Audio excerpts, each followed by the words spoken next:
Hello friends, स्वागत है हमारे यूट्यूब चैनल पे। आज इस वीडियो में ज्ञान बिंदु जेएस एकेडमी का Bihar police special Indian history का पार्ट 2 देखने वाले हैं। पार्ट 1 में एंशिएंट हिस्ट्री से संबंधित, प्राचीन भारत से संबंधित 120 प्रश्न को हमने कंप्लीट करवाया ही था। आज हम लोग इस वीडियो में एंशिएंट हिस्ट्री का ही पार्ट 2 देखने वाले हैं, क्योंकि इसमें टोटल प्रश्न 434 दिए गए हैं। पार्ट बाई पार्ट इसे हम लोग कंप्लीट करेंगे। तो चलिए इसे स्टार्ट करते हैं 121 नंबर प्रश्न से। 121 नंबर प्रश्न दिया गया है, पांचाल महाजनपद जिसकी राजधानी अहिच्छत्र या कांपिल्य था, वर्तमान के किस क्षेत्र में अवस्थित था? बताइएगा। पांचाल महाजनपद जिसकी राजधानी अहिच्छत्र या कांपिल्य था, वर्तमान के किस क्षेत्र में अवस्थित था? इसका राइट आंसर दिया गया option number A, Bareilly, Budaun, Uttar Pradesh. Question number 122, दक्षिण भारत में स्थित एकमात्र महाजनपद कौन था? दक्षिण भारत में स्थित एकमात्र महाजनपद यह हो जाएगा असमक का पोटला। निम्नलिखित में से बिहार में कौन कौन महाजनपद अवस्थित हैं? 3 महाजनपद कहाँ थे? तो बिहार में कौन कौन सा महाजनपद हो जाएगा? अंग, मगध और वज्जी। अंग, मगध और वज्जी। वज्जी वैशाली वाला क्षेत्र, मगध गया से पटना वाला क्षेत्र, और अंग जो हो जाएगा मुंगेर भागलपुर का क्षेत्र। कौन सा महाजनपद वर्तमान के पाकिस्तान में अवस्थित है? कौन सा महाजनपद वर्तमान के पाकिस्तान में अवस्थित है? ऑप्शन नंबर सी बिल्कुल राइट आंसर हो जाएगा, गांधार। गांधार की राजधानी कहाँ थी? तो तक्षशिला। गांधार की राजधानी कहाँ थी? तक्षशिला। क्वेश्चन नंबर 125, जैन धर्म के 24वें तीर्थंकर महावीर स्वामी से संबंधित कथनों पर विचार कीजिए। जैन धर्म के 24वें तीर्थंकर महावीर थे, उन्हीं का क्वेश्चन दिया है, उन्हीं से रिलेटेड क्वेश्चन दिया गया है। बताइएगा इसका राइट आंसर क्या हो जाएगा? इसका जो राइट आंसर दिया गया ऑप्शन नंबर डी, उपरोक्त सभी कथन सही दिए गए हैं। चलिए देखते हैं। महावीर स्वामी का जन्म पुण्यग्राम वैशाली में हुआ था। जी बिल्कुल। इनके पिता सिद्धार्थ ज्ञात्रिक कुल के सरदार थे तथा माता त्रिशला लिच्छवी राजा चेटक की बहन थी। महावीर की पुत्री का नाम अनोजा तथा पत्नी का नाम यशोदा था। इन्होंने 30 वर्ष की आयु में माता पिता तथा बड़े भाई नंदीवर्धन की आज्ञा से संन्यास स्वीकारा था। यह सही दिया गया है। महावीर ने अपना उपदेश किस भाषा में दिया था? महावीर ने अपना उपदेश जो दिया था यह प्राकृत भाषा में, अर्ध मागधी भाषा में। महावीर स्वामी के भिक्षुणी संघ की प्रधान कौन थी? महावीर स्वामी के भिक्षुणी संघ की प्रधान कौन थी? इसका right answer option number C हो जाएगा, Chandana. Chandana option number C दिया गया है। निम्नलिखित में से जैन धर्म में पंच महाव्रत कौन नहीं था? निम्नलिखित में से जैन धर्म में पंच महाव्रत कौन नहीं था? क्या नहीं था होना चाहिए? इसका जो राइट आंसर हो जाएगा ऑप्शन नंबर डी, सम्यक कर्मांत, जबकि असत्य, सत्य, अहिंसा, अपरिग्रह, ब्रह्मचर्य यह सब था। जैन धर्म से संबंधित कथनों पर विचार कीजिए। कौन से कथन हैं जो सही दिए गए हैं? इसका राइट आंसर दिया गया ऑप्शन नंबर डी, उपरोक्त सभी कथन सही दिए गए हैं। देखते हैं। जैन धर्म में आत्मा की मान्यता है? हाँ है। जैन धर्म में ईश्वर की मान्यता नहीं है? नहीं है। महावीर पुनर्जन्म एवं कर्मवाद में विश्वास करते थे? जी हाँ। जैन धर्म ने अपने आध्यात्मिक विचारों को शाक्य दर्शन से ग्रहण किया था। महावीर ने अपने अनुयायियों को 11 गजधरों में विभाजित किया था। क्वेश्चन नंबर 130, निम्नलिखित में से कौन राजा था जो जैन धर्म को नहीं मानता था? कौन राजा था जो जैन धर्म को नहीं मानता था? इसका right answer option number D, Harshvardhan और राजवर्धन। हर्षवर्धन और राजवर्धन। हर्षवर्धन बौद्ध धर्म को मानता था। खजुराहो के जैन मंदिर का निर्माण किसके द्वारा किया गया था? यहाँ पे 1 मिनट रुक जाइएगा। उदयन, चंद्रगुप्त मौर्य, वंद राजा, कलिंग नरेश खारवेल, राष्ट्रकूट राजा अमोघ वर्ष, चंदेल शासक यह सब जैन धर्म को मानता था। खजुराहो के जैन मंदिर का निर्माण किसके द्वारा किया गया था? खजुराहो का जैन मंदिर का निर्माण किसके द्वारा? या चंदेल शासकों के द्वारा। एमपी में है। ये बिल्कुल राइट आंसर दिया गया है। जैन तीर्थंकरों की जीवनी कल्पसूत्र में संग्रहित है। इसकी रचना किसने की थी? कल्पसूत्र की रचना किसने की थी? तो इसकी रचना की थी वीरभद्र ने। कल्पसूत्र की रचना किसने की थी? इसका राइट आंसर दिया गया ऑप्शन नंबर, इसका right answer option number C होना चाहिए, भद्रबाहु। कल्पसूत्र की रचना किसने की? तो भद्रबाहु। ऑप्शन नंबर सी बिल्कुल राइट आंसर होगा। मथुरा काल का संबंध किस धर्म से है? मथुरा काल का संबंध किस धर्म से है? जैन धर्म से। 10वीं शताब्दी में बाहुबली की मूर्ति का निर्माण किसके द्वारा किया गया था? 10वीं शताब्दी में बाहुबली गोमतेश्वर की मूर्ति का निर्माण किसके द्वारा किया गया था? ऑप्शन हो जाएगा ए, गंग वंश के मंत्री चामुंड। ऑप्शन नंबर ए।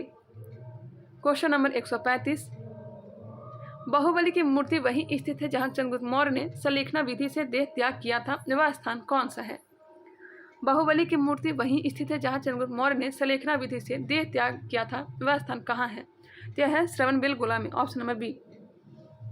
महावीर स्वामी का निर्वाण मृत्यु पावापुरी किस वर्ष हुआ था? महावीर स्वामी का जो निर्माण हुआ था, मृत्यु जो हुआ था, यह पावापुरी राजगीर में हुआ था, यह किस वर्ष में हुआ था?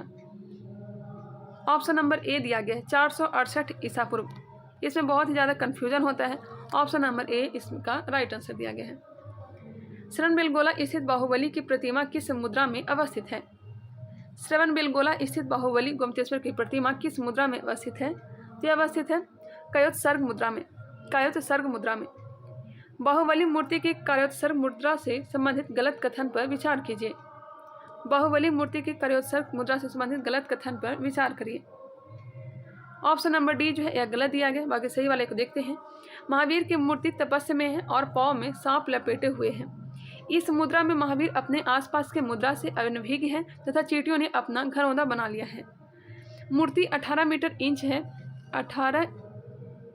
18 मीटर है तथा एक ही चट्टान को काटकर निर्मित की गई है।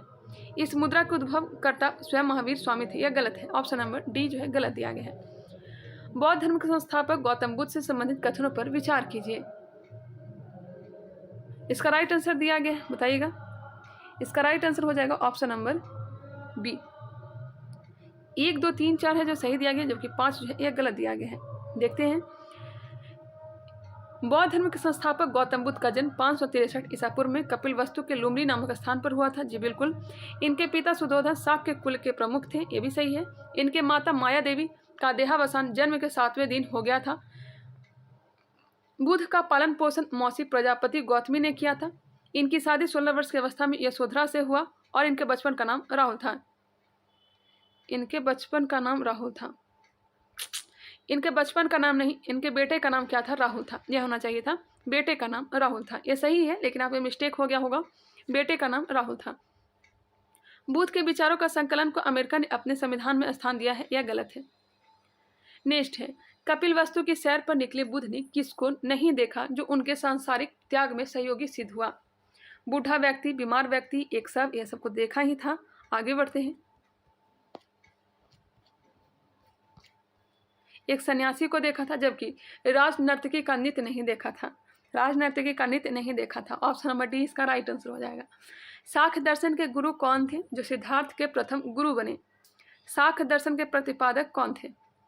शाक्य दर्शन के गुरु कौन थे और शाक्य दर्शन के प्रतिपादक कौन थे? तो कपिल मुनि। शाक्य दर्शन के प्रतिपादक कपिल मुनि थे। और यहाँ पे है शाक्य दर्शन के गुरु कौन थे जो सिद्धार्थ के प्रथम गुरु बने? इसका राइट आंसर हो जाएगा ऑप्शन नंबर बी, अलार कलाम। अलार कलाम। उरुवेला में सिद्धार्थ को 5 साधक में निम्न में से कौन नहीं था? उरुवेला में सिद्धार्थ को 5 साधक में निम्न में से कौन नहीं था? बताइएगा। बप्पा, भादिया, महानामा, असागी, कौडिनी, यह तो था ही, जबकि गंगटोक नहीं था। Option number D. ज्ञान प्राप्ति के पश्चात बुद्ध ने प्रथम उपदेश सारनाथ में दिया, जिसे बौद्ध ग्रंथों में क्या कहा जाता है?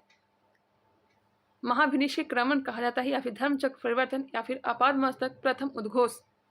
इसका राइट आंसर हो जाएगा ऑप्शन नंबर बी, धर्मचक्र परिवर्तन कहा जाता है। बुद्ध ने अपने सर्वाधिक उपदेश कहाँ दिया था? बुद्ध ने अपने सर्वाधिक उपदेश कहाँ दिया था?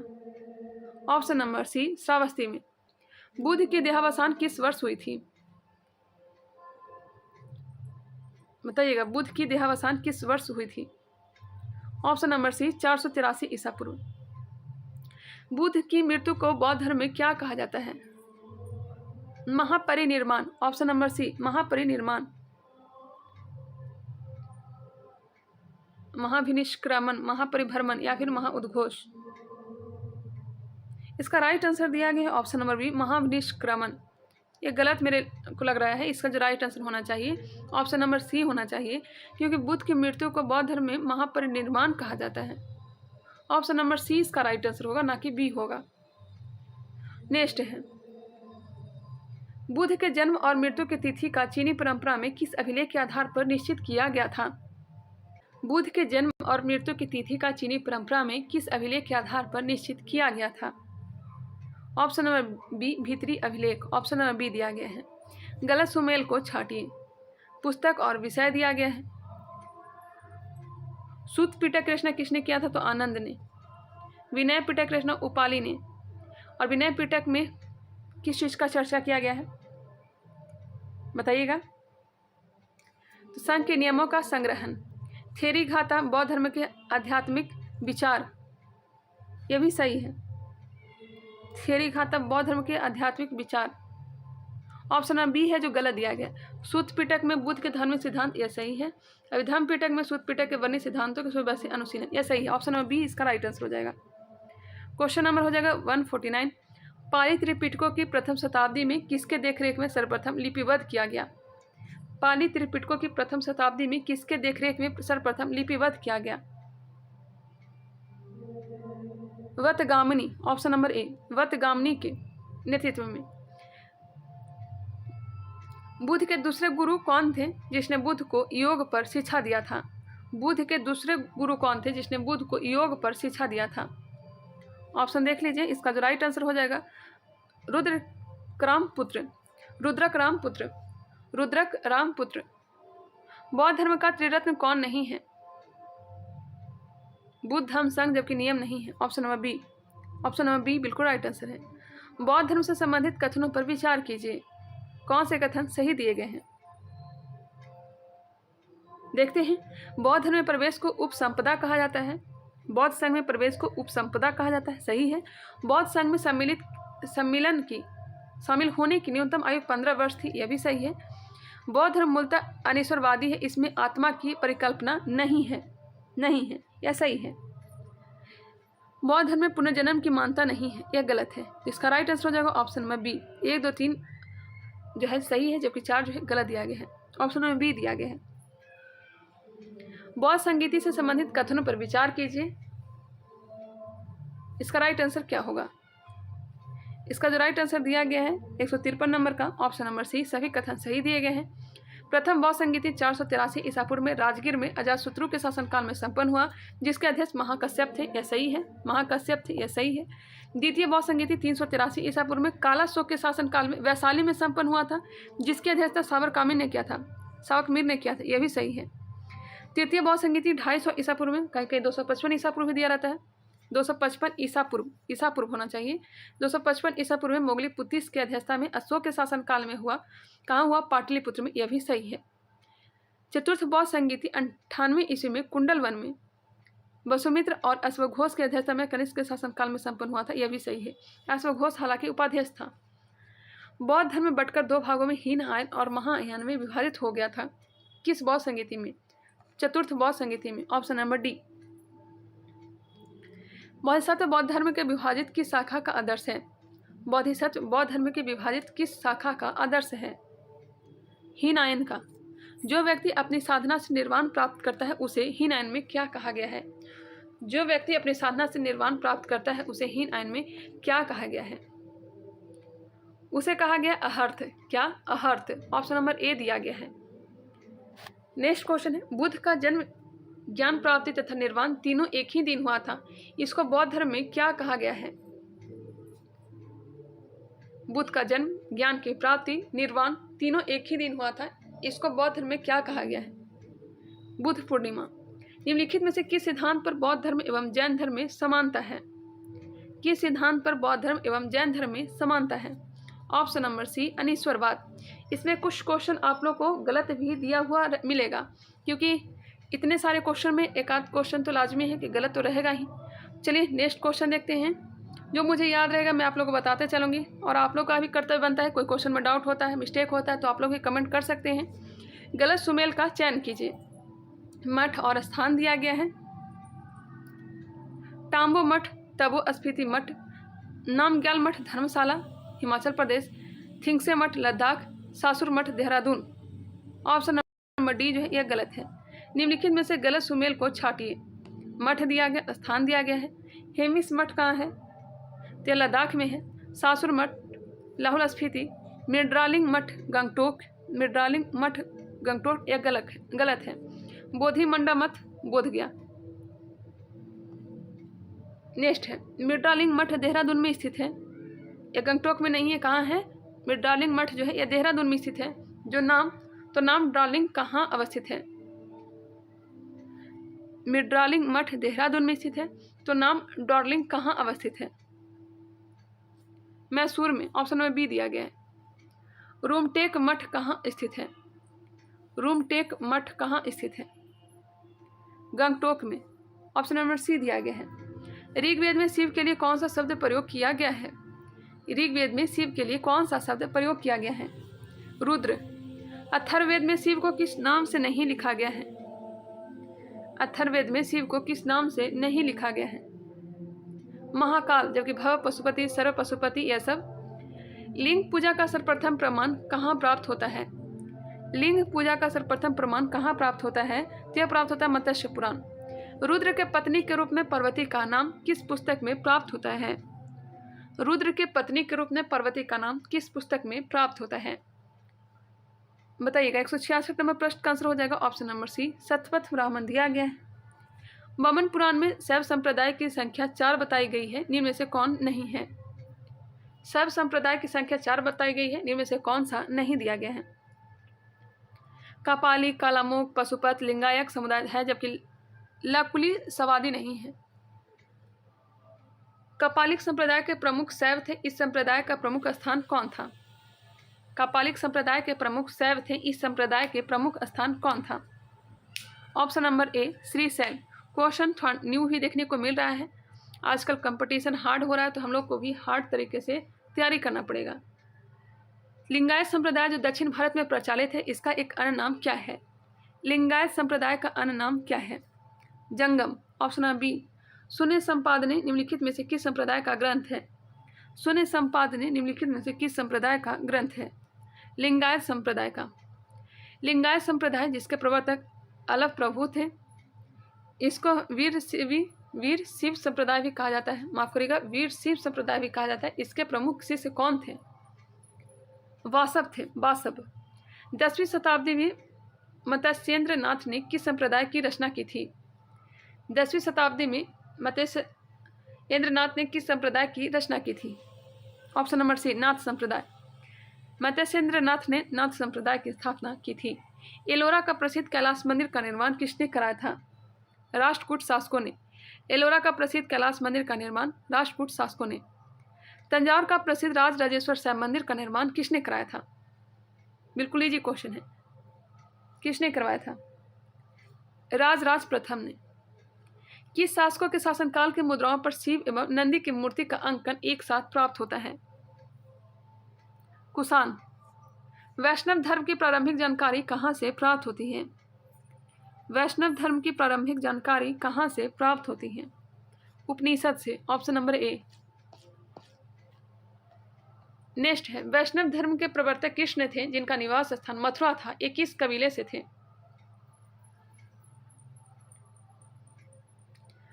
वृषण कबीला। ऑप्शन नंबर बी, वृषण कबीला। श्री कृष्ण का सर्वप्रथम उल्लेख किस उपनिषद से प्राप्त होता है? छंदोग्य उपनिषद से। कृष्ण का सर्वप्रथम उल्लेख छंदोग्य उपनिषद से प्राप्त होता है। विष्णु के 10 अवतारों का वर्णन किस पुराण में प्राप्त होता है? विष्णु के 10 अवतारों का वर्णन किस पुराण में प्राप्त होता है? मत्स्य पुराण। भगवान विष्णु के सुदर्शन चक्र में कितनी तिलियां हैं? 6। Option number B, 6।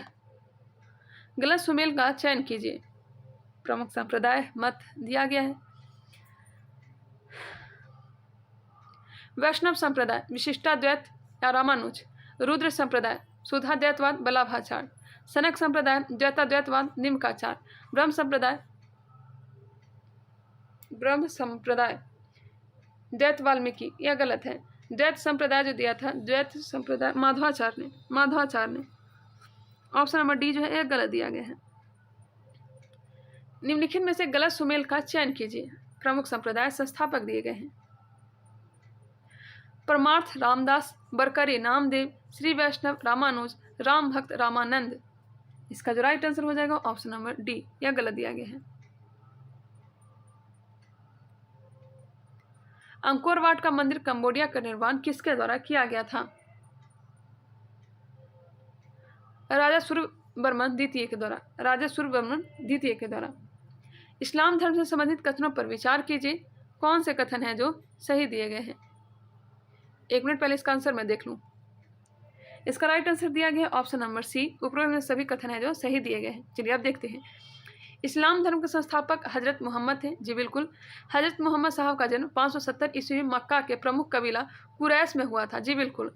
पिता अब्दुल्ला, माता अमीना के मृत्यु के पश्चात परवरिश चाचा अबू तालिब ने किया था। हजरत मोहम्मद को ज्ञान की प्राप्ति 610 ईस्वी में हीरा नामक गुफा में हुआ था। 622 में 24 सितंबर को पैगंबर मोहम्मद ने मक्का से मदीना की यात्रा की थी। इस्लाम के इसे हिजरी सम्मत के नाम से जाना जाता है। यह भी सही है। ऑप्शन क्या हो जाएगा? डी। मोहम्मद साहब की मृत्यु कब हुई थी? मोहम्मद साहब की मृत्यु हुई थी 8 जून 633 ईस्वी में। 8 जून 633 ईस्वी में। ऑप्शन नंबर ए दिया गया है। पैगंबर मोहम्मद साहब की जीवन चरित्र किसने लिखा था? पैगंबर मोहम्मद साहब की जीवनी किसने लिखा था? इब्न इसाक ने। भारत में अरबों के जरिए इस्लाम का आगमन किस वर्ष हुआ था? 712 ईस्वी में मोहम्मद बिन कासिम के द्वारा। भारत में मक्का पश्चिम की तरफ पड़ता है, यह दिशा क्या कहा जाता है? भारत में मक्का पश्चिम की तरफ पड़ता है, यह दिशा क्या कहा जाता है? किबला कहा जाता है। किबला। पैगंबर साहब के पश्चात उनके उत्तराधिकारी खलीफा कहलाए। खलीफा पद की समाप्ति मुस्तफ़ा कमाल पाशा ने किस वर्ष किया था? किस वर्ष? 1924 में। ईसाई धर्म के संस्थापक ईसा मसीह के जीवन से संबंधित कथनों पर विचार कीजिए। ईसा मसीह से संबंधित इसका राइट आंसर दिया गया। चलिए देखते हैं। ईसा मसीह का जन्म जेरूसलम के निकट बेथलेहम नामक स्थान पर हुआ था। इनके माता का नाम मैरी और पिता का नाम जोसेफ था। यह सही है। ईसा मसीह के जन्म दिवस को क्रिसमस के रूप में मनाया जाता है। ईसा मसीह के 2 शिष्य पीटर एवं एंड्रूस थे। ईसा मसीह को 33 ईस्वी में सूली पर चढ़ाया था। रोमन गवर्नर प्लेटियस ने। ईसाई धर्म का पवित्र ग्रंथ बाइबिल है एवं पवित्र चिन्ह क्रॉस है। इसका right answer option number C हो जाएगा। उपरोक्त में से सभी कथन सही दिए गए हैं। मगध साम्राज्य से संबंधित कथनों पर विचार कीजिए। मगध साम्राज्य से संबंधित कथनों पर विचार कीजिए। कौन से कथन हैं जो सही दिए गए हैं? सबसे प्राचीन वंश का संस्थापक जरासंध का पिता बृहदर था। जी बिल्कुल। बृहदर के समय मगध की राजधानी ग्रीवज थी। ये भी सही है। हर्यक वंश का संस्थापक बिंबिसार मगध की गद्दी पर 544 ईस्वी में बैठा। यह सही है। बिंबिसार प्रथम भारतीय राजा था जिसने भारत में लोकतंत्र को बढ़ावा दिया। यह गलत है। ऑप्शन हो जाएगा 1, 2, 3 है जो सही है, जबकि 4 है जो गलत है। Option number B. हर्यक वंश के संस्थापक बिंबिसार से संबंधित कथनों पर विचार कीजिए। हर्यक वंश के संस्थापक बिंबिसार से संबंधित कथनों पर विचार कीजिए। इसका राइट आंसर दिया गया है ऑप्शन नंबर डी। 1, 2, 3 है जो सही दिया गया, जबकि 4 है जो गलत दिया गया है। बिंबिसार ने ब्रह्मदत्त को हराकर अंगराज को अपने राज में सम्मिलित कर लिया था। महाबुद्ध की सेवा हेतु बिंबिसार ने ही राजवैद्य जीवक को भेजा था। बिंबिसार ने राजगृह का निर्माण कर उसको अपना राजधानी बनाया था। बिंबिसार ने मगध पर कुल 53 वर्ष शासन किया था। यह गलत है। Option number D. बिंबिसार की वैवाहिक संबंधों से संबंधित गलत सुमेल को छांटिए। प्रसेनजित की बहन महाकौशला, वैशाली की चेटक की पुत्री चेलना, भद्र देश की राजकुमारी क्षेमा, अंग की राजकुमारी चंदना। यह गलत है। ऑप्शन नंबर डी है जो गलत है। नेक्स्ट क्वेश्चन है, बिंबिसार के पुत्र अजातशत्रु के द्वारा किस वर्ष अपने पिता की हत्या कर दी गई थी? अब हम लोग महाजनपद में एंट्री कर चुके हैं और खास करके मगध पे। बिंबिसार के पुत्र अजातशत्रु के द्वारा किस वर्ष अपने पिता की हत्या कर दी गई थी? ऑप्शन नंबर बी दिया गया 493 ईसा पूर्व। अजातशत्रु से संबंधित कथनों पर विचार कीजिए। इसने अपने पिता की हत्या कर 493 ईसा पूर्व में मगध की गद्दी पर बैठा। जी बिल्कुल ये सही है। आगे देखते हैं। अजातशत्रु का उपनाम कुनिक था तथा यह जैन धर्म का अनुयायी था। यह भी सही है। हालांकि स्टार्टिंग में बौद्ध, फिर लास्ट में जैन। अजातशत्रु के प्रभावशाली मंत्री वस्कार था। इसी के सहायता से इसने वैशाली विजय किया था। अजातशत्रु के प्रभावशाली मंत्री जो वस्कार थे, इसके सहायता से वैशाली विजय किया था। यह सही है। 462 ईस्वी में अजातशत्रु के पुत्र उदय ने इसकी हत्या की थी। यह भी सही है। इसका जो राइट आंसर दिया गया है ना, ऑप्शन नंबर बी दिया गया है, जो कि मेरे ख्याल से गलत लग रहा है। आप लोग बताइएगा इसका राइट आंसर क्या होना चाहिए। मेरे को लग रहा है कि इसका राइट आंसर होना चाहिए ऑप्शन नंबर सी।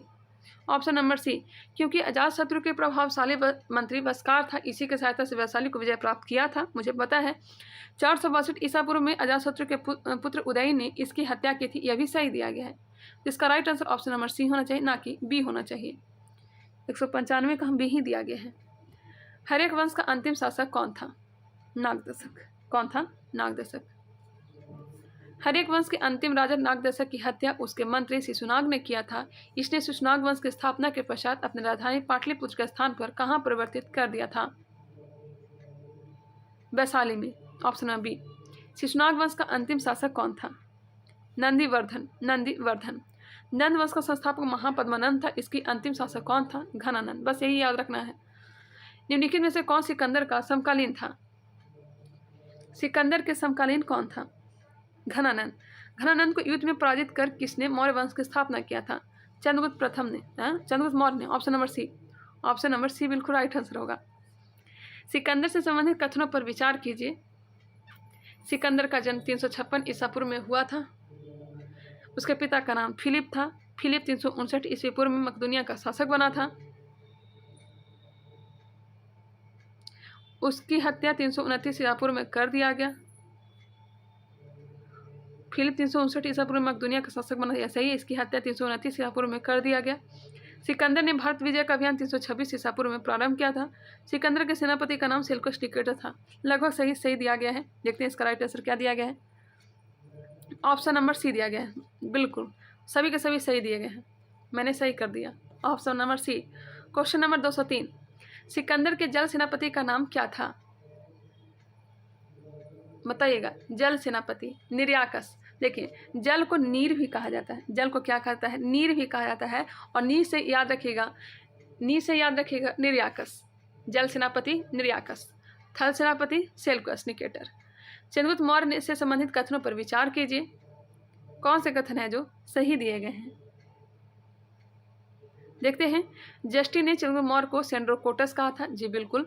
इसकी पहचान विलियम जेम्स ने की थी। चंद्रगुप्त मौर्य का जन्म 345 ईसा पूर्व में हुआ था। घनानंद को हराने में चाणक्य ने चंद्रगुप्त की मदद किया था। चंद्रगुप्त मौर्य मगध की राजगद्दी पर 322 ईसा पूर्व में बैठा था। चंद्रगुप्त मौर्य ने जैन धर्म का अनुयायी था। यह गलत है। ये भी तो सही है। चंद्रगुप्त मौर्य जैन धर्म का अनुयायी था। चंद्रगुप्त मौर्य मगध की राजधानी राजगद्दी पर 322 ईसा पूर्व में बैठा था। यह भी सही है। घनानंद को हराने में चाणक्य ने चंद्रगुप्त की मदद की थी। यह भी सही है। चंद्रगुप्त मौर्य का जन्म 345 ईसा पूर्व में हुआ था। जस्टिन ने चंद्रगुप्त मौर्य को सेंड्रोकोटस कहा था। इसकी पहचान विलियम जेम्स ने किया था। इसका जो राइट आंसर दिया गया है ना, ऑप्शन नंबर ए दिया गया है। ऑप्शन नंबर ए दिया गया है, लेकिन गलत लग रहा है। क्यों? 5 जो है गलत कैसे हो सकता है? आप ही लोग बताइए। चंद्रगुप्त मौर्य ने सलेखना विधि के द्वारा श्रवणबेलगोला में अपना प्राण त्याग दिया था। तो सलेखना विधि किसमें अपनाया जाता है? जैन धर्म में। ये जैन धर्म का अनुयायी था। जिसका जो राइट आंसर होना चाहिए ना, ऑप्शन नंबर सी होना चाहिए। ऑप्शन नंबर सी होना चाहिए। आप लोग भी देखिएगा इसका राइट आंसर क्या होगा। चंद्रगुप्त मौर्य ने किस गुरु से जैन धर्म की शिक्षा ली थी? चंद्रगुप्त मौर्य ने किस गुरु से जैन धर्म की शिक्षा ली थी? भद्रबाहु से। ऑप्शन नंबर ए। देखिए यहाँ पे आ गया ना जैन धर्म, भद्रबाहु। गलत दिया गया था उसका आंसर। सेल्यूकस निकेटर को चंद्रगुप्त मौर्य ने किस वर्ष पराजित किया था? सेल्यूकस निकेटर को चंद्रगुप्त मौर्य ने किस वर्ष पराजित किया था? ऑप्शन नंबर बी 305 ईसा पूर्व में। सही है, 305 ईसा पूर्व में। सेल्यूकस निकेटर ने अपनी किस पुत्री की शादी चंद्रगुप्त मौर्य से किया था?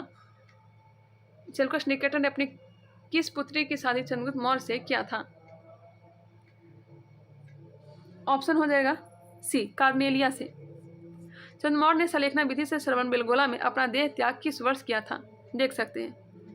इसका राइट आंसर हो जाएगा ऑप्शन नंबर ए 298 ईसा पूर्व। चंद्रगुप्त मौर्य का उत्तराधिकारी बिंदुसार 298 ईसा पूर्व में पाटलिपुत्र की गद्दी पर बैठा। इसको किस नाम से जाना जाता था? अमित्र घात के नाम से। ऑप्शन नंबर बी बिल्कुल राइट आंसर होना चाहिए। ऑप्शन नंबर बी होगा। Question number 210। बिंदुसार किस संप्रदाय का अनुयायी था? बिंदुसार किस संप्रदाय का अनुयायी था? यह अनुयायी था आजीवक। बिल्कुल राइट आंसर। बिंदुसार को भद्रसार या फिर वारिसार किस पुराण में कहा गया है? यह कहा गया है वायु पुराण में। Option number D. आजीवक संप्रदाय की स्थापना किसके द्वारा किया गया था? आजीवक संप्रदाय की स्थापना मखलीपुत्र गोसाल के द्वारा। बिल्कुल right answer. Option number B. Bindusara के किस राज क्षेत्र में विद्रोह हुआ जिसे दबाने के लिए पहले सुसीम और उसके बाद अशोक को भेजा गया था? तक्षशिला। बिल्कुल राइट आंसर, तक्षशिला। एथिनियस के अनुसार सीरिया के किस शासक से बिंदुसार ने मदिरा, सूखे अंजीर तथा दार्शनिक की मांग की थी? हालांकि दार्शनिक नहीं दिया गया था। बताइएगा इसका राइट आंसर क्या होगा। ऑप्शन नंबर बी एंटियोकस प्रथम। बिंदुसार के सभा में 500 सदस्यों की एक मंत्रिपरिषद है जिसका प्रधान कौन होता था? बिंदुसार की सभा में 500 सदस्यों की एक मंत्रिपरिषद थी जिसका प्रधान कौन होता था? खलाटक। Option number C. Option number C दिया गया है। मुझे इस क्वेश्चन के बारे में नहीं पता है, लेकिन याद रखिएगा ऑप्शन नंबर सी दिया गया है। अशोक से संबंधित कथनों पर विचार कीजिए, कौन से कथन हैं जो सही दिए गए हैं। देखते हैं। 269 ईसा पूर्व में अशोक मगध साम्राज्य का शासक बना था। बिल्कुल सही है। 269 में ही राजगद्दी पर बैठा था। राजगद्दी पर बैठने से पूर्व अवंती का राजपाल था। यह भी सही है। अशोक की माता का नाम सुभद्रांगी था। गुजरा, मास्की, नेतुर और उडेगुलम के अभिलेखों में अशोक का नाम अशोक मिलता है। जी हाँ, पुराणों में अशोक को अशोक वर्धन कहा गया है। सभी के सभी लगभग सही दिए गए। इसका राइट आंसर होना चाहिए ऑप्शन नंबर सी। उपरोक्त में सभी कथन है जो सही दिए गए। अशोक ने अपने राज्याभिषेक कितने वर्ष पश्चात कलिंग पर आक्रमण किया था?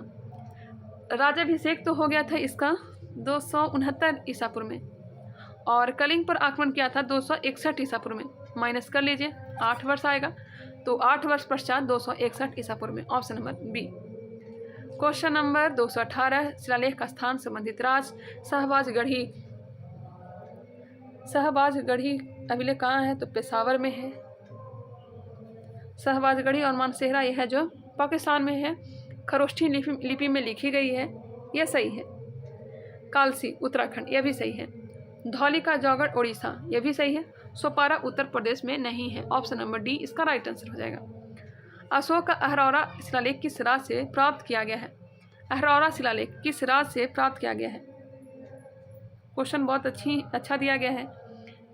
एग्जाम लेवल का है, चाहे वो बिहार दरोगा, बीपीएससी, इतने तक एग्जाम का यह बहुत ही अच्छे प्रश्न दिए गए हैं। ऑप्शन नंबर बी हो जाएगा। अहरौरा शिलालेख उत्तर प्रदेश। सूची 1 को सूची 2 के साथ मिलान करिए। शिलालेख और विषय दिए गए हैं।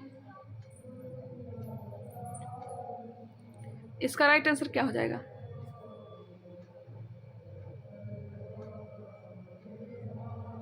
मिलाते हैं। पहला अभिलेख, पहला शिलालेख में पशु बलि की निंदा की गई है। दूसरा शिलालेख में मनुष्य का पशु चिकित्सा व्यवस्था। चौथा में भेरी घोष के स्थान पर धर्म घोष। पांचवा धर्म महामात्र की नियुक्ति। ऑप्शन नंबर ए। गलत सुमेल का चयन कीजिए। शिलालेख का स्थान संबंधित राज्य। मानसेहरा हजारा पाकिस्तान, यह सही है। गिरनार गुजरात, यह भी सही है। भाबरू वैराट राजस्थान, यह भी सही है। एरगुडी मध्य प्रदेश में नहीं है। ऑप्शन नंबर डी इसका राइट आंसर हो जाएगा। मास्की या गोवी मठ, ब्रह्मगिरी या सिद्धपुर, यह शिलालेख किस राज्य में प्राप्त किया गया? कर्नाटक में। मास्की, गोवी मठ, ब्रह्मगिरी, सिद्धपुर, यह सब शिलालेख कर्नाटक से प्राप्त किया गया है। गलत सुमेल का चयन कीजिए। अशोक के शिलालेख और विषय दिए गए हैं। तीसरा, राजकीय अधिकारियों के लिए आदेश। छठा में आत्मनियंत्रण की शिक्षा। 7वां 8वां शिलालेख में अशोक के तीर्थयात्रियों का उल्लेख। 12वां में है धर्म की व्याख्या, यह गलत है। क्वेश्चन नंबर 224, अशोक के किस शिलालेख में धर्म की व्याख्या प्राप्त होती है? अशोक के किस शिलालेख में धर्म की व्याख्या प्राप्त होती है? 9वां में। गलत सुमेल का चयन कीजिए। मौर्य प्रांत और राजधानी दिया गया है। उत्तरापथ की राजधानी तक्षशिला, कलिंग की राजधानी तोसली, दक्षिणापथ की स्वर्णगिरी, अवंती राष्ट्र का पाटलिपुत्र नहीं, प्राची का पाटलिपुत्र होना चाहिए। ऑप्शन नंबर डी जो है एक गलती दिया गया है। गलत सुमेल का चयन कीजिए। मंत्री पद के नाम मंत्रियों के कार्य दिए गए हैं। ऑप्शन नंबर डी है जो गलत दिया गया है। द्वारिक राजकीय द्वारा रक्षक, समाहर्ता आर्य का संग्रहकर्ता, सन्निधाता, राजकीय कोषाध्यक्ष। निम्नलिखित में से गलत सुमेल का चयन कीजिए। मंत्री पद के नाम मंत्री के कार्य। ऑप्शन नंबर डी है जो गलत दिया गया है। पौर हो जाएगा नगर कोतवाल, प्रदेश की कमिश्नर, व्यवहारिक प्रमुख न्यायाधीश। कर्मांतिक नामक मंत्री का मौर्य प्रशासन में क्या कार्य था? कर्मांतिक नामक मंत्री का मौर्य प्रशासन में क्या कार्य था? उद्योग व कारखानों का अध्यक्ष। प्रशस्ता नामक मंत्री का मौर्य प्रशासन में क्या कार्य आवंटित था? कारागार अध्यक्ष। अशोक के शिलालेखों की खोज किस वर्ष पोदाट्री फैनथेलर ने किया था? ऑप्शन नंबर बी हो जाएगा 1750 ईस्वी में। आज के लिए इतना ही रहने देते हैं। नेक्स्ट वीडियो में और आगे हम लोग देखेंगे। आई होप यह वीडियो आप लोग को पसंद आया होगा। अगर यह पसंद आया तो इसे लाइक कर देंगे, अगर नहीं पसंद आया तो अनलाइक भी कर सकते हैं। नए हैं तो हमारे चैनल को सब्सक्राइब कर लेंगे, बेल आइकन को क्लिक कर लेंगे और जहाँ तक हो सके आप लोग शेयर भी किया करेंगे। चलिए मिलते हैं नेक्स्ट वीडियो में, तब तक के लिए हेलो फ्रेंड्स, स्वागत है हमारे यूट्यूब चैनल पे। आज इस वीडियो में ज्ञान बिंदु जीएस एकेडमी का Bihar police special Indian history देखने वाले हैं, जिसमें तीनों पार्ट से क्वेश्चन दिया गया है, चाहे वो एंशिएंट हिस्ट्री हो या फिर मिडिएवल या फिर मॉडर्न। आज हम लोग इस वीडियो में देखेंगे एंशिएंट हिस्ट्री, प्राचीन भारत के इतिहास को, जिसमें टोटल प्रश्न जो दिए गए 434 प्रश्न दिए गए हैं। तो चलिए इसे स्टार्ट करते हैं। मैं प्रयास करूँगी कंप्लीट करवाने का। फर्स्ट नंबर क्वेश्चन जो दिया गया है प्राचीन भारत के इतिहास से। फर्स्ट नंबर क्वेश्चन, भारत की जनसंख्या की बनावट में निम्न में से किस नस्ल के लोगों का मिश्रण नहीं है? किस नस्ल के लोगों का मिश्रण नहीं है यह बताना है। प्रोटो ऑस्ट्रेलॉइड यह है, मंगोलॉइड भी है, निग्रोयड भी है, पैलियो मेडिटेरियन भी है, काकेसाइड भी है, जबकि कांगो बेसिन के पिग्मी नहीं है। ऑप्शन नंबर डी इसका राइट आंसर है। सर्वप्रथम इतिहास को 3 भागों में बांटने का श्रेय किस जर्मन इतिहासकार को जाता है? सर्वप्रथम इतिहास को 3 भागों में बांटने का श्रेय किस जर्मन इतिहासकार को जाता है? यह जाता है क्रिस्टोफ सेलियरस को। Option number B.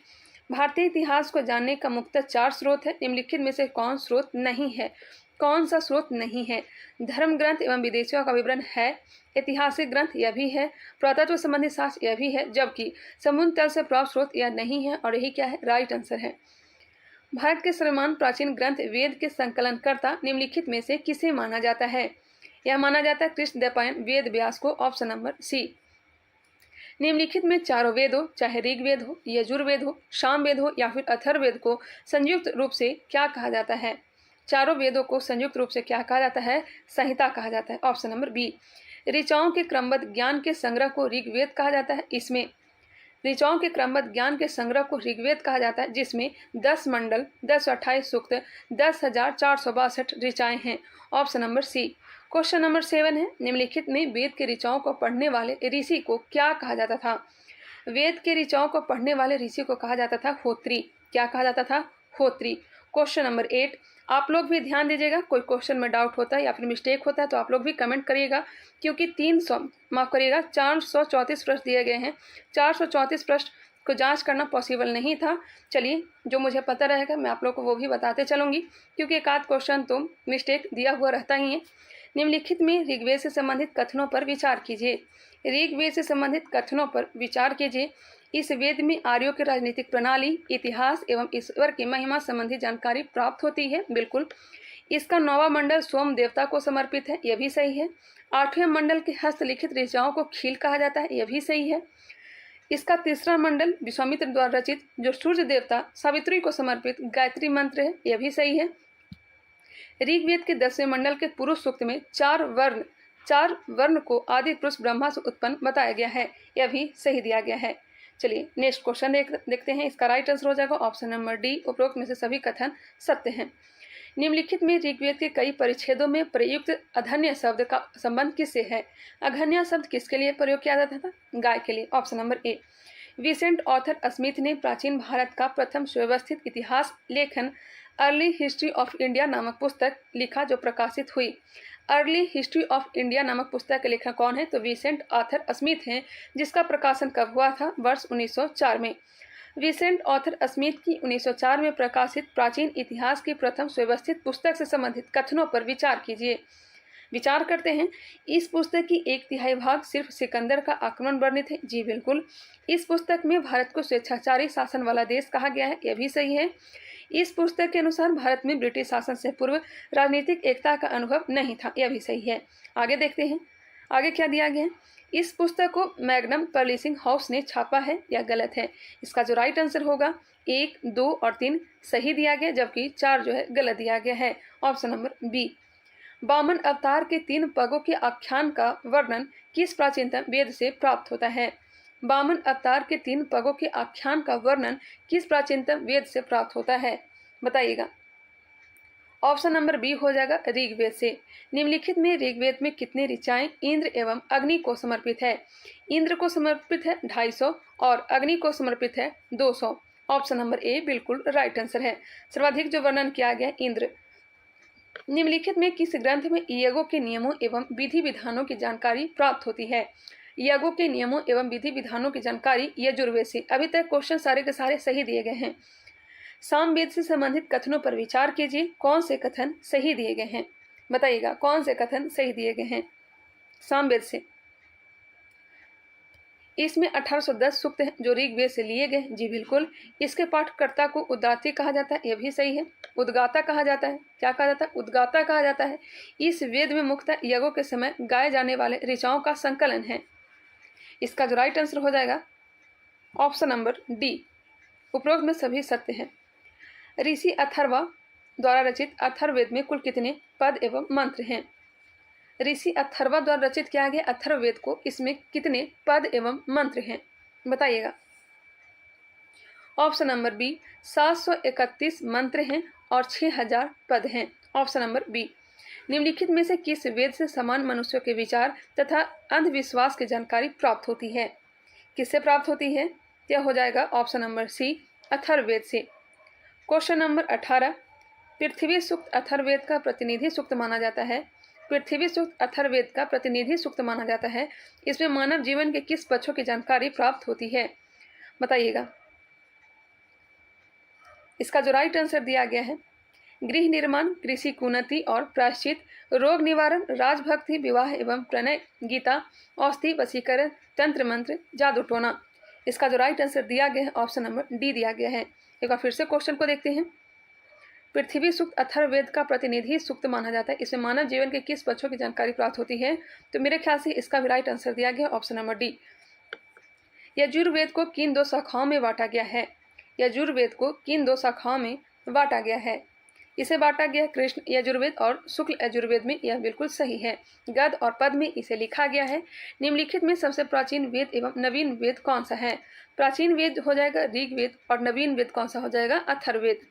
निम्नलिखित में सही क्रम का चयन करें। सही क्रम का चयन करें। ऐसा क्वेश्चन बिहार दरोगा बीपीएससी में क्वेश्चन किया जाता है, बताइएगा इसका राइट आंसर क्या होगा। सबसे पहले संहिता का रचना किया गया। संहिता वही वेद, उसके बाद ब्राह्मण ग्रंथ, आरण्यक और फिर उपनिषद का। यह जो क्रम है यह सही है। संहिता, उसके बाद ब्राह्मण ग्रंथ के बाद आरण्यक, फिर उपनिषद। सूची 1 को सूची 2 के साथ सम्मिलित कीजिए। 22 नंबर प्रश्न। वेद दिए गए हैं और ब्राह्मण ग्रंथ दिया गया है। मैंने कई बार बताया है, ऋग्वेद के जो ब्राह्मण ग्रंथ हैं ऐतरेय और कौस्तुकी ब्राह्मण, यजुर्वेद का शतपथ ब्राह्मण और तैतरेय ब्राह्मण, सामवेद का पंचविश और षड्विश, अथर्ववेद का गोपथ ब्राह्मण। एक बार फिर से मिलाइएगा। ऋग्वेद का ऐतरेय और कौस्तुकी, यजुर्वेद का तैतरेय व शतपथ, सामवेद का पंचविश और षड्विश, अथर्ववेद का गोपथ। इसका जो राइट आंसर हो जाएगा 3, 4, 1, 2, ऑप्शन नंबर ए। ऑप्शन नंबर ए आप लोग भी मिला लीजिएगा।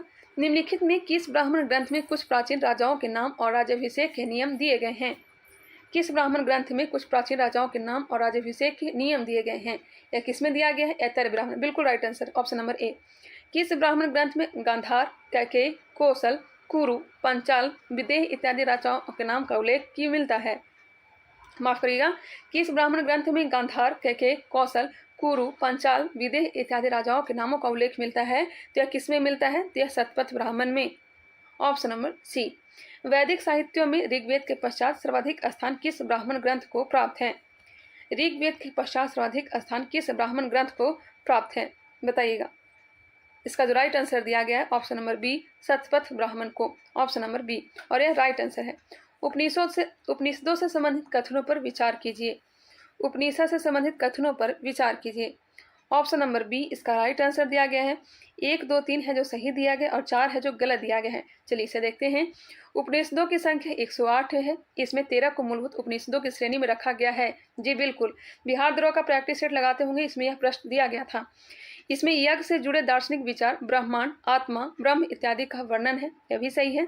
जावलो उपनिषद में चारों आश्रम की उल्लेख प्राप्त होता है, यह भी सही है। उपनिषदों को वर्तमान भारतीय संविधान का प्रेरणा स्रोत माना गया है, यह गलत है। चलिए आगे बढ़ते हैं। इसका जो राइट आंसर हो जाएगा ऑप्शन नंबर बी। निम्नलिखित में से कौन वेदांग नहीं है?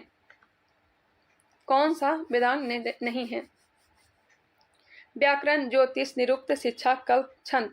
व्याकरण, ज्योतिष, निरुक्त, शिक्षा, कल्प, छंद। छाट लीजिए, इसका राइट आंसर क्या होगा? व्याकरण, ज्योतिष, निरुक्त, शिक्षा, कल्प, छंद। ऑप्शन नंबर सी में देख सकते हैं संहिता और मैत्रेयनी, यह जो है वेदांग नहीं है। टोटल वेदांग की संख्या है 6 और 6 के 6 आप लोग के सामने है। व्याकरण, ज्योतिष, निरुक्त, शिक्षा, कल्प, छंद। व्याकरण, ज्योतिष, निरुक्त, शिक्षा, कल्प, छंद, ध्यान रखिएगा। नेक्स्ट है, ज्ञातव्य है कि वैदिक साहित्यों को अक्षुण्ण बनाए रखने हेतु सूत्र साहित्य का प्रणयन किया गया। इनसे संबंधित कथनों पर विचार कीजिए। 28 का आंसर क्या हो जाएगा? वैदिक साहित्यों को अक्षुण्ण बनाए रखने हेतु सूत्र साहित्य का प्रणय किया गया। इनसे संबंधित कथनों पर विचार करिए। सूत्र साहित्य के बारे में बताना है। देखते हैं। सूत्रों में धर्म सूत्र सबसे प्राचीन माना जाता है, यह सही है। सूत्र के लेखकों में वशिष्ठ, आपस्तंभ, गौतम बौधायन इत्यादि का नाम विशेष रूप से उल्लेखनीय है, यह भी सही है। स्रोत ग्रह तथा धर्म सूत्रों के अध्ययन से यज्ञ विधि, विधानों, कर्मकांडों इत्यादि की जानकारी प्राप्त होती, यह भी सही है। सूत्र साहित्य वर्तमान में भारतीय समाज की रूपरेखा तैयार किया है, यह सही गलत है। 1, 2, 3 है जो सही है, जबकि 4 है जो गलत है। ऑप्शन नंबर बी, सॉरी माफ करिएगा, 1, 2, 3 है जो सही है, 4 गलत है। Option number C. पुराणों के संबंधित कथनों पर विचार कीजिए। पुराणों से संबंधित कथनों पर विचार कीजिए। इसका जो आंसर दिया गया है ऑप्शन नंबर डी दिया गया है। सभी के सभी सही कथन दिए गए हैं। पुराणों की संख्या 18 है तथा इसके रचयिता लोमहर्ष तथा उनके पुत्र दुग्धशर्वा को माना जाता है, सही है। पुराणों मत्स्य, विष्णु, वायु, ब्राह्मण तथा भागवत पुराणों से राजवंशों की वंश प्रणाली प्राप्त होती है, यह भी सही है। सबसे प्राचीन एवं प्रामाणिक मत्स्य पुराण को माना जाता है, यह सही है। स्त्रियों तथा शूद्रों को पुराण पढ़ने की अनुमति नहीं थी, किंतु पुराण पाठ को सुन सकते थे, यह भी सही है। अग्नि पुराण से राजस्थान तथा कृषि संबंधित विवरण प्राप्त होता है, यह भी सही है। इसका जो राइट आंसर दिया गया ऑप्शन नंबर डी, सभी कथन सही दिए गए हैं। निम्नलिखित में हीन आयन का प्रमुख ग्रंथ कौन सा है जिसमें बुद्ध का जीवन चरित कथानकों के साथ वर्णित है? हीन आयन का प्रमुख ग्रंथ कौन सा है जिसमें बुद्ध का जीवन चरित कथानकों के साथ वर्णित है? ऑप्शन नंबर बी, कथावास्तु। कथावास्तु, option number B. Hinayana और महाआयन बौद्ध धर्म के 2 शाखाएं हैं जो चौथी बौद्ध संगीति के दरम्यान 2 भागों में बट गई थी। जातक में गौतम बुद्ध के पूर्व जन्मों के कहानी इसमें मिलता है। निम्नलिखित में किससे जैन धर्म का प्रारंभिक इतिहास प्राप्त होता है?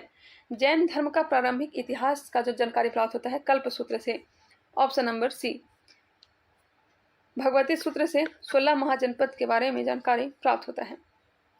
अर्थशास्त्र से संबंधित कथनों पर विचार करिए। कौन से कथन सही दिए गए हैं?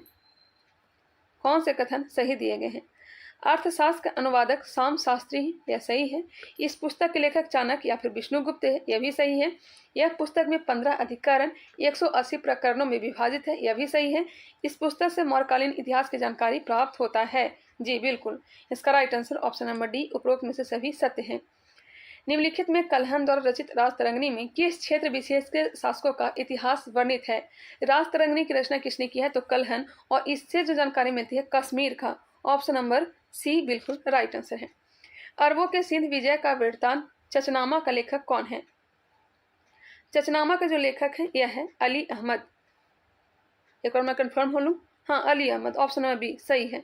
संस्कृत के विद्वान पाणिनि की पुस्तक अष्टाध्यायी से वंश प्रणाली के इतिहास की जानकारी प्राप्त होती है। संस्कृत के विद्वान पाणिनि की पुस्तक अष्टाध्यायी से किस वंश के इतिहास की जानकारी प्राप्त होती है? पाणिनि किसके दरबार में रहते थे बताइएगा? किसके दरबार में रहते थे? पाणिनि किसके दरबार में रहते थे बताइएगा? मौर्य से पूर्व तथा मौर्य काल के बारे में। ऑप्शन नंबर बी इसका राइट आंसर हो जाएगा। ऑप्शन के अकॉर्डिंग ऑप्शन नंबर बी बिल्कुल राइट आंसर है। आप लोग बताइएगा पाणिनि किसके दरबार में रहते थे? पतंजलि किसके दरबार में रहते थे? पतंजलि किसके दरबार में रहते थे? कात्यायन कृत गार्गी संहिता में किस विषय वस्तु की जानकारी प्राप्त होती है?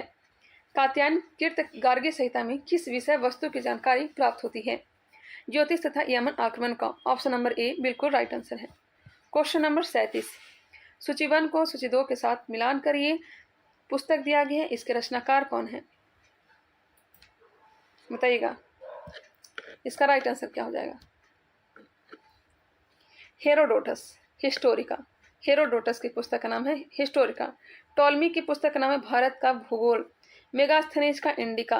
प्लिनी का नेचुरल हिस्ट्री। एक बार फिर से मिलाइएगा, हेरोडोटस हिस्टोरिका, टॉलमी की पुस्तक है भारत का भूगोल, प्लिनी की पुस्तक है नेचुरल हिस्ट्री, मेगास्थनीज का इंडिका। इसका right answer option number B होगा। निम्नलिखित में मिस्र नरेश टॉलमी फिलाडेल्फस का राजदूत था जो अशोक के दरबार में आया था।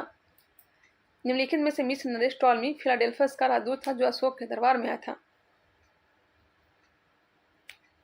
Option number A Dionysius. Dionysius option number A सही है, एफ डी। चीनी यात्री फाहियान से संबंधित कथनों में कौन सा कथन असत्य दिया गया है? बताइएगा, चीनी यात्री फाहियान से संबंधित कथनों में कौन सा कथन असत्य दिया गया, गलत दिया गया है? यह 14 वर्षों तक भारत में रहा था। यह गुप्त नरेश चंद्रगुप्त द्वितीय के दरबार में आया था। जी बिल्कुल। इसने अपने विवरण में मध्य प्रदेश के समाज एवं संस्कृति के संबंध में विवरण किया है। यह भी सही है। इसने मध्य प्रदेश की जनता को समृद्ध एवं सुखी बताया। यह भी सही है। इसने चीनी सभ्यता एवं संस्कृति को भारतीय सभ्यता एवं संस्कृति से सर्वोच्च बताया है। यह गलत है। Option number D. Question number 40। निम्नलिखित में से किस यात्री ने 518 में भारत आगमन पर 3 वर्षों तक बौद्ध धर्म की प्राप्तियां एकत्रित किया था? 518। 629 में तो हेनसोंग आया था। 518 में कौन आया था? सयुगन। ऑप्शन नंबर सी। हेनसोंग से संबंधित कथनों पर विचार करें, कौन से कथन है जो असत्य दिया गया है, गलत दिया गया है? देखते हैं। हेनसोंग 629 ईस्वी में भारत के लिए चीन से निकला। 1 वर्ष के बाद भारतीय राज कपीसा पहुंचा। यह सही है। वह हर्षवर्धन के काल में भारत आया। 15 वर्षों तक भारत में रुका। 645 ईस्वी में वापस चीन चला गया। जी बिल्कुल, ये भी सही है। थोड़ा टाइम लग रहा है क्योंकि बहुत लंबा प्रश्न दिए गए हैं, इसका सॉल्यूशन भी करवाना जरूरी है। वह नालंदा विश्वविद्यालय में अध्ययन किया। जी बिल्कुल। CU की नामक भ्रमण वृत्तांत लिखा जिसमें 138 देशों की जानकारी प्राप्त होती है। यह भी सही है। आगे बढ़ते हैं, नेक्स्ट देखते हैं। इसने हर्ष को समकालीन राजाओं में सबसे क्रूर एवं शोषणकारी सिद्ध किया है। नहीं, यह गलत है। इसने हर्ष को समकालीन राजाओं में सबसे क्रूर एवं शोषणकारी सिद्ध किया। जी बिल्कुल नहीं, यह गलत है। ऑप्शन नंबर डी इसका राइट आंसर हो जाएगा। हर्षवर्धन के ही दरबार में यह आया था। हेनसोंग के अध्ययन के समय नालंदा विश्वविद्यालय के कुलपति कौन थे? बिल्कुल इजी क्वेश्चन। हेनसोंग के अध्ययन के समय नालंदा विश्वविद्यालय के कुलपति कौन थे? ते थे सिलभद्र। अलबरूनी नामक लेखक जो मोहम्मद गजनवी के साथ भारत आया था, इससे संबंधित असत्य कथन कौन सा है? अलबरूनी किसके साथ आया था? मोहम्मद गजनवी के साथ आया था। इससे संबंधित असत्य कथन को बताना है अलबरूनी के बारे में। अलबरूनी ख्वारिज्म या खीव आधुनिक तुर्कमेनिस्तान का रहने वाला था। जी बिल्कुल। इसकी कृति किताब उल हिंद या तहकीक हिंद है। जी हाँ। यह पुस्तक धर्म, राजनीति, समाज, मापतंत्र इत्यादि सहित 80 अध्यायों में विभाजित है। यह भी सही है। इसने अपने लेखों में भारतीय सामाजिक परंपरा को निकृष्ट कोटि का घोषित किया है। यह गलत है और यही क्या है? राइट आंसर है। Question number 44। इब्न बतूता से संबंधित कथनों पर विचार कीजिए। मेरे ख्याल से अभी तक क्वेश्चन जो सारे दिए गए थे उसका आंसर सही ही दिया गया था। विविध वाले टॉपिक में कुछ प्रश्न जो थे या गलत दिए गए थे, मैंने चेक नहीं किया था। बताइएगा इसका राइट आंसर क्या हो जाएगा? इब्न बतूता से संबंधित कथनों पर विचार कीजिए। इसका जो राइट आंसर हो जाएगा देखते हैं। इसके द्वारा अरबी भाषा में रिहला नामक पुस्तक लिखा गया जो यात्रा वृत्तांत। यह भी सही है। मोरक्को का रहने वाला था। रेहला में 14वीं शताब्दी के भारतीय उपमहाद्वीप का सामाजिक एवं राजनीतिक जीवन का वर्णन है। जी हाँ। दिल्ली आगमन पर सुल्तान मोहम्मद बिन तुगलक ने इसको दिल्ली का काजी नियुक्त किया था 1333 ईस्वी में। जी हाँ। इब्न बतूता को मोहम्मद बिन तुगलक ने अपने मंत्री परिषद में स्थान दिया था। यह गलत है। काजी नियुक्त किया था। 1, 2, 3 जो है सही है, जबकि 4 जो है यह गलत है। ऑप्शन हो जाएगा ए। कंगयूर तथा कंगयूर नामक ग्रंथ जिससे भारतीय इतिहास की जानकारी प्राप्त होती है, किस तिब्बती लेखक ने इसको लिखा है? कंगयूर तथा तंगयूर नामक ग्रंथ जिससे भारतीय इतिहास की जानकारी प्राप्त होती है, किस तिब्बती लेखक ने इसको लिखा है? किसने लिखा है? तारानाथ ने। निम्नलिखित में से 13वीं शताब्दी के अंत तक कौन यात्री आया जिसकी लेखनी से पांड्य इतिहास का विवरण प्राप्त होता है? पांड्य इतिहास का विवरण किससे प्राप्त होता है? Option number C, Marco Polo. निम्नलिखित में से किसे भारतीय पुरातत्व शास्त्र का पितामह कहा जाता है? किसे भारतीय पुरातत्व शास्त्र का पितामह कहा जाता है? बताइएगा।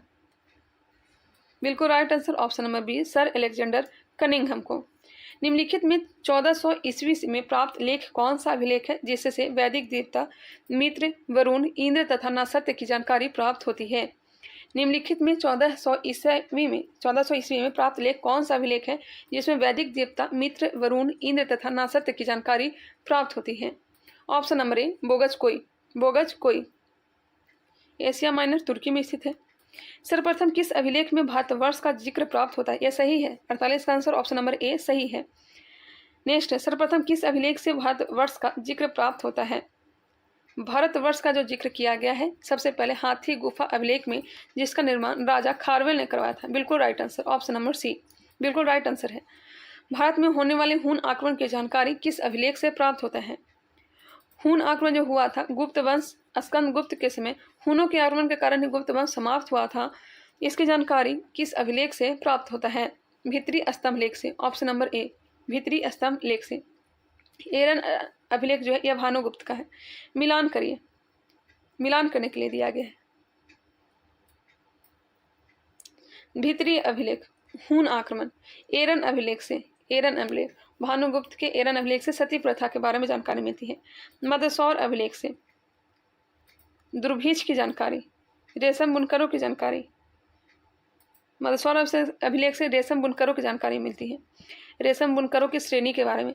सरगौर अभिलेख से दुर्भिक्ष की जानकारी। इसका जो राइट आंसर हो जाएगा ऑप्शन नंबर ए होगा। नेक्स्ट क्वेश्चन है, सर्वप्रथम सिक्कों पर लेख लिखने का कार्य किन शासकों ने प्रारंभ किया था? सर्वप्रथम सिक्कों पर लेख लिखने का कार्य सर्वप्रथम किसने किया था? यवन शासकों ने। सूची 1 को सूची 2 के साथ मिलान करिए। कलिंग राजा खारवेल का जो हो जाएगा, कलिंग राजा खारवेल का हाथी गुफा अभिलेख तिथि रहित अभिलेख है। गौतमी बलश्री का कौन सा अभिलेख है? जूनागढ़ अभिलेख किसका है? रुद्रदामन का है। देखते हैं, नासिक अभिलेख जो है अभी गौतमी बलश्री को देखें उसी का है। रुद्रदामन का भी हमने देखा, रुद्रदामन का 1 मिनट, जूनागढ़ अभिलेख जो गिरनार गुजरात में स्थित है। समुद्रगुप्त प्रयाग स्तंभ लेख, इसका जो राइट आंसर होगा ऑप्शन नंबर ए हो जाएगा, मिला लीजिएगा। नेक्स्ट है, अभिलेखों के अध्ययन को क्या कहा जाता है? अभिलेखों के अध्ययन को क्या कहा जाता है? इसे कहते हैं इपिग्राफी, इपिग्राफी। नेक्स्ट है, मिलान कीजिए सूची 1 को सूची 2 के साथ। ये होल अभिलेख से, ये होल अभिलेख किसका है? ये बताइए, ये होल अभिलेख किसका है? पुलकेशिन द्वितीय का है। पुलकेशिन द्वितीय ने हर्षवर्धन को पराजित किया था, उसके बारे में जानकारी मिलती है।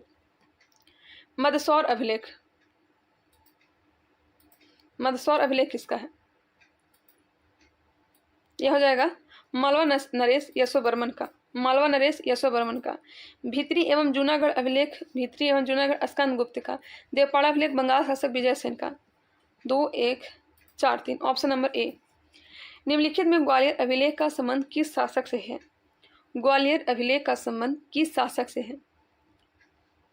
प्रतिहार नरेश भोज से। बिल्कुल राइट आंसर है ऑप्शन नंबर सी, मिलान करिए। स्वर्ण भूमि वर्तमान नाम म्यांमार, स्वर्ण भूमि का वर्तमान नाम क्या है? म्यांमार है। कंबोज, कंबोज कंबोडिया, कंबोज कंबोडिया वर्तमान नाम। Swarnadweep Malay, Swarnadweep Malay, Malay का प्राचीन जो नाम था यह स्वर्णद्वीप था। जावा यवद्वीप, जावा यवद्वीप, ऑप्शन नंबर बी। आप लोग भी मिला लीजिएगा, ऑप्शन नंबर बी बिल्कुल राइट आंसर है। क्वेश्चन नंबर 58, जिस कालखंड का लिखित विवरण उद्धत नहीं है उसे कहा जाता है? जिस कालखंड का लिखित विवरण उद्धत नहीं है उसे कहते हैं प्रागैतिहासिक काल, ऑप्शन नंबर ए प्रागैतिहासिक काल। जिसमें लिखा गया पढ़ा नहीं जा सका है आदि ऐतिहासिक काल, लिखा गया पढ़ा गया ऐतिहासिक काल। पंचायन मंदिर निर्माण शैली है, पंचायतन मंदिर निर्माण शैली है। अब मुख्य मंदिर 4 अन्य मंदिरों से घिरा हो पंचायतन कहलाता है। जिनमें से कौन पंचायत मंदिर शैली मंदिर नहीं है? पंचायत मंदिर शैली का उदाहरण कौन सा नहीं है? ऑप्शन नंबर डी जो है ये पंचायतन मंदिर नहीं है। काकदेव मंदिर पलामू यह गलत है, जबकि कंदरिया महादेव जो खजुराहो में है, ब्रह्मेश्वर मंदिर भुवनेश्वर में है, लक्ष्मण मंदिर खजुराहो में है। निम्नलिखित में से आ का आविष्कार पुरापाषाण काल में तथा पहिया का आविष्कार किस कालखंड में हुआ? आ का आविष्कार तो पुरापाषाण काल में हो गया था, हालांकि इसका यूज प्रारंभ हुआ था नवपाषाण काल में। पहिया का आविष्कार किस कालखंड में हुआ था यह बताना है। पहिया का जो आविष्कार हुआ था यह हुआ था नवपाषाण काल में। मनुष्य ने अस्थायी निवास की प्रवृत्ति नवपाषाण काल में उद्धत हुई, तब उसने सबसे पहले किस पशु को पालतू बनाया? जी बिल्कुल, यह इजी क्वेश्चन है, ऑप्शन नंबर डी कुत्ता को। मनुष्य ने सर्वप्रथम तांबा धातु का प्रयोग किया था, उसके द्वारा बनाया जाने वाला औजार कुल्हाड़ी किस स्थान से प्राप्त हुआ था? तांबे का कुल्हाड़ी कहाँ से प्राप्त हुआ है? तो यह प्राप्त हुआ है अति अतिरम पक्कम से, अतिरम पक्कम से, अतिरम पक्कम से। ऑप्शन नंबर सी बिल्कुल राइट आंसर है। कृषि का प्रथम साक्ष्य मेहरगढ़ से प्राप्त हुआ था। सर्वप्रथम चावल के साक्ष्य कहाँ से प्राप्त हुए हैं? चावल का साक्ष्य जो प्राप्त हुआ है यह कोलडीहवा से, कोलडीहवा से। Option number B. भारत में पूर्व प्रस्तर युग के अधिकांश औजार स्फटिक के बने थे। भारत में प्रपाषाण युग के औजारों की रॉबर्ट ब्रूस फुट ने सर्वप्रथम खोज किस वर्ष किया था? एक बार फिर से क्वेश्चन देखते हैं, क्वेश्चन थोड़ा लंबा था। भारत में पूर्व प्रस्तर युग के अधिकांश औजार स्फटिक पत्थर के बने थे। भारत में पुरापाषाण युग के औजारों की रॉबर्ट ब्रूस फुट ने सर्वप्रथम खोज किस वर्ष की थी? यह खोज की गई थी 1863 में। ऑप्शन नंबर बी दिया गया है। मैं इसमें कंफर्म नहीं हूँ लेकिन आंसर बी दिया गया है। आई होप यह सही होगा, मुझे याद नहीं है। भारत में सबसे प्राचीन नगर मोहनजोदड़ो था। सिंध भाषा में इसका अर्थ होता है, मोहनजोदड़ो का जो अर्थ होता है यह होता है मृतकों का टीला। कहाँ है? सिंधु नदी के किनारे है। कहाँ है? लड़काना जिला, लड़काना जिला पाकिस्तान में है। मोहन क्या है? तो लड़काना है। इस तरह से याद रखिएगा। इमाम गांव भारत की सबसे बड़ी तांबा प्रशासनिक बस्ती थी। इसका संबंध किस संस्कृति से है? इमाम गांव भारत की सबसे बड़ी तांबा पाषाणिक बस्ती थी। इसका संबंध किस संस्कृति से है? इसका संबंध हो जाएगा जोरबे संस्कृति से। Option number B. Question number 67, Bhimbetka से संबंधित कथनों पर विचार करिए। कौन सा कथन है जो सही दिया गया है? देखते हैं क्या सही दिया गया है। हालांकि इसका आंसर ऑप्शन नंबर डी दिया गया है। भीमबेटका गुफा प्रपाषाणिक आवासीय पुरास्थल है। जी बिल्कुल, प्रपाषाणिक आवासीय पुरास्थल है। एमपी में स्थित है। एमपी के रायसेन जिला में स्थित है। इसकी खोज 1957-58 में डॉक्टर विष्णु श्रीधर वाकनकर के द्वारा की गई थी। जी बिल्कुल। भीमबेटका को 1990 में राष्ट्रीय महत्व का स्थल घोषित किया गया। यह भी सही है। जुलाई 2003 में भीमबेटका को यूनेस्को ने विश्व धरोहर स्थल घोषित किया था। यह भी सही है। Option number D. तिथि निर्धारण की विधि कार्बन 14 की खोज अमेरिकी रसायन वैज्ञानिक VF लीवी ने किस वर्ष किया था? तिथि निर्धारण की विधि कार्बन 14 की खोज अमेरिकी रसायन वैज्ञानिक VF लीवी ने किस वर्ष किया था? ऑप्शन नंबर सी, वर्ष 1946 में। ऑप्शन नंबर सी दिया गया है। संस्कृति और बर्तन दिए गए हैं। मालवा काला तथा लाल रंग के बर्तन हुआ करते थे जिसे मृदभांड कहते हैं। नेक्स्ट क्वेश्चन है, 1 मिनट। मालवा का हो जाएगा काला तथा लाल। हाँ ये सही है। बुर्ज होम का धूसर, जोखे लाल, पूर्वी पन्नापाषाण चमकीला धूसर। सही है। ऑप्शन नंबर ए। नेक्स्ट क्वेश्चन है, सूची 1 को सूची 2 के साथ मिलान करिए। सुतकांगेडोर दास नदी के किनारे है। मांडा चिनाब नदी के किनारे में कश्मीर में। दायमाबाद महाराष्ट्र गोदावरी नदी। आलमगीरपुर हिंडा नदी। यह सही है। 1 2 3 4 इसका राइट आंसर होगा ऑप्शन नंबर ए। सिंधु घाटी सभ्यता की प्रथम साइट कौन है जिसे यूनेस्को ने 2021 में विश्व विरासत स्थल की सूची में शामिल किया है? 2021 में विश्व विरासत स्थल की सूची में शामिल किसे किया गया है? धौलावीरा को। धौलावीरा 3 भागों में बांटा गया था। स्टेडियम का यहाँ प्रमाण मिला है। जल निकासी की उत्तम व्यवस्था कहाँ है? गुजरात में। नेक्स्ट है, स्वतंत्रता प्राप्ति के पश्चात सिंधु घाटी सभ्यता के सर्वाधिक स्थल किस राज्य में खोजे गए हैं? गुजरात में। ऑप्शन नंबर बी बिल्कुल राइट आंसर है। मेरा हिस्ट्री सही है, इस कारण से कोई क्वेश्चन ही गलत हो सकता है, बाकी आंसर सही में मैं बताऊंगी क्योंकि मेरा हिस्ट्री बहुत ही अच्छा है, मुझे विश्वास है। चलिए आगे बढ़ते हैं। कोई क्वेश्चन मिस्टेक हो भी सकता है, ऐसा भी नहीं है कि 100% सही ही हो। आप लोग कमेंट करिएगा जहाँ पे आप लोग को मिस्टेक होता है या फिर डाउट होता है। सिंधु घाटी सभ्यता का सबसे बड़ा स्थल मोहनजोदड़ो है, जबकि भारत में सबसे बड़ा स्थल कौन सा है? सबसे बड़ा तो मोहनजोदड़ो है, जबकि भारत में सबसे बड़ा कौन सा है? तो यह है राखीगढ़ी। ऑप्शन नंबर, भारत में सबसे बड़ा स्थल कौन सा है? ऑप्शन नंबर सी दिया गया है, धौलावीरा। मेरे ख्याल से गलत है क्योंकि राखीगढ़ी होना चाहिए।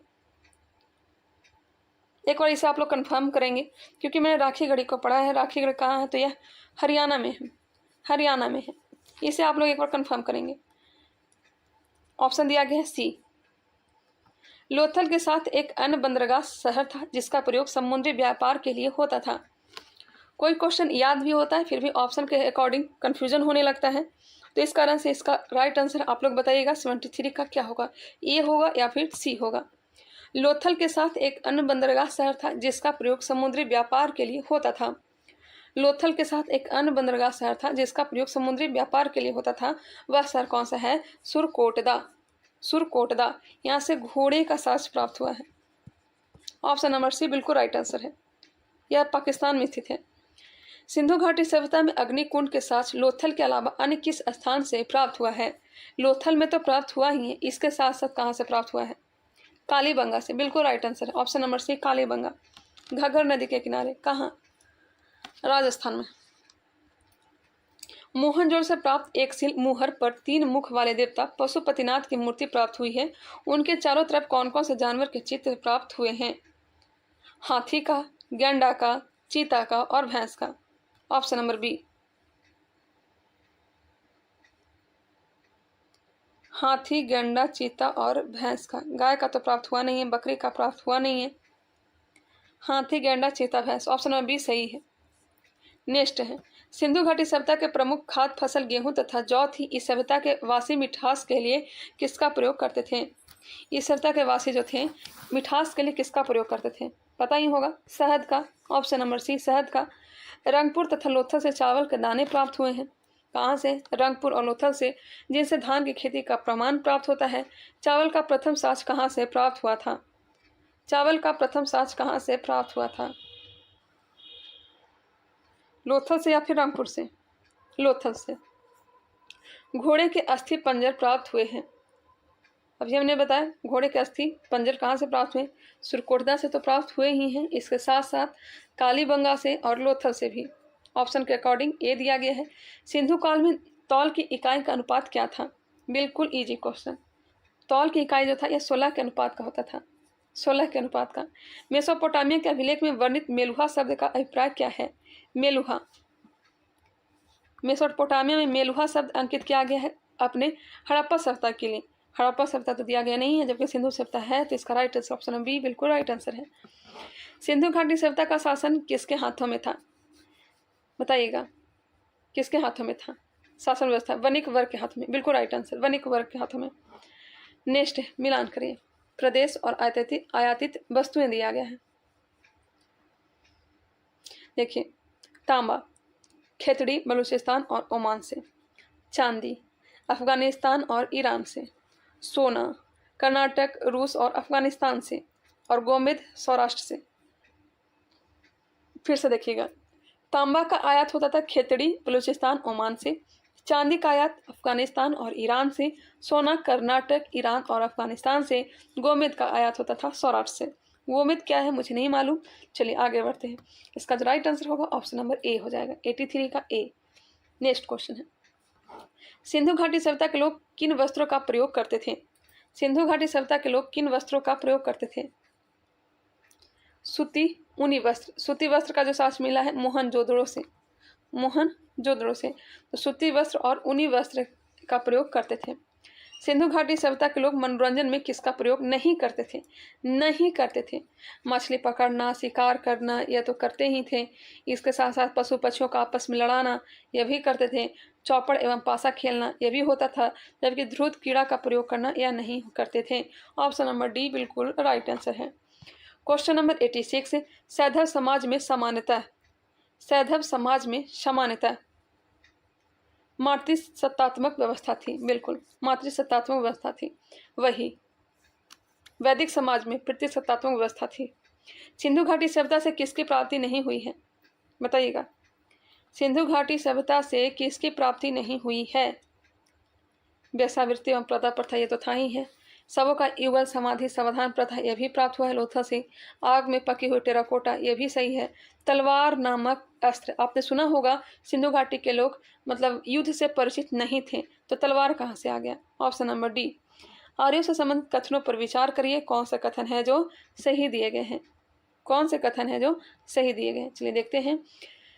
वैदिक काल को 2 भागों में विभाजित किया गया। एक है ऋग्वैदिक काल 1500 से लेकर के 1000 ईसा पूर्व के काल को ऋग्वैदिक काल कहा जाता है। उत्तर वैदिक काल 1000 ईसा पूर्व से लेकर के 600 ईसा पूर्व के काल को उत्तर वैदिक काल कहा जाता है। जी बिल्कुल। मैक्स मुलर ने आर्यों का मूल निवास स्थान मध्य एशिया को माना है। जी बिल्कुल यह सही है। आर्य सर्वप्रथम पंजाब एवं अफगानिस्तान में बसे थे। यह भी सही है। आर्यों द्वारा निर्मित सभ्यता वैदिक सभ्यता कहलाई। जी हाँ, वैदिक सभ्यता कहलाई। आर्यों की भाषा संस्कृत थी तथा आर्य शब्द भाषा समूह को इंगित करता है। आर्यों की भाषा संस्कृत थी तथा आर्य शब्द भाषा समूह को इंगित करता है। जी हाँ, इसका जो राइट आंसर हो जाएगा ऑप्शन नंबर डी हो जाएगा। उपरोक्त सभी कथन है जो सही दिए गए हैं। नेक्स्ट क्वेश्चन है क्वेश्चन नंबर 89। आर्यों की प्रशासनिक इकाई आरोही क्रमानुसार बताना है, बढ़ते क्रम में बताना है। इसका जो राइट आंसर दिया गया है ऑप्शन नंबर बी, जो मुझे गलत लग रहा है क्योंकि ग्राम, कुल, वीस, जन और राष्ट्र नहीं होगा। इसका जो राइट आंसर होना चाहिए ऑप्शन नंबर सी, कुल, ग्राम, वीस, जन और राष्ट्र। ऑप्शन नंबर सी बिल्कुल राइट आंसर होगा। ऑप्शन नंबर ए भी नहीं होगा, ऑप्शन नंबर सी होगा। आप लोग मिला लीजिएगा, कुल, ग्राम, वीस, जन और राष्ट्र इसका राइट आंसर है। चलिए नेक्स्ट क्वेश्चन देखते हैं, इसे ध्यान रखिएगा। ऑप्शन नंबर सी को आप लोग टिक कर लीजिएगा। नेक्स्ट क्वेश्चन दिया गया है, सूत्र कमादी एवं रथाकार नामक अधिकारी रत्नी कहलाते थे, इनकी संख्या राजा सहित कितनी होती थी? अभी तक मुझे लगा एक ही प्रश्न जो है एक गलत दिया गया है।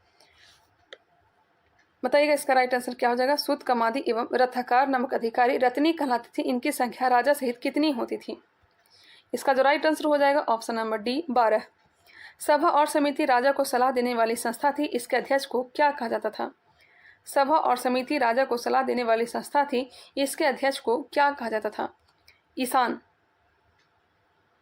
ईशान ऑप्शन नंबर सी दिया गया है।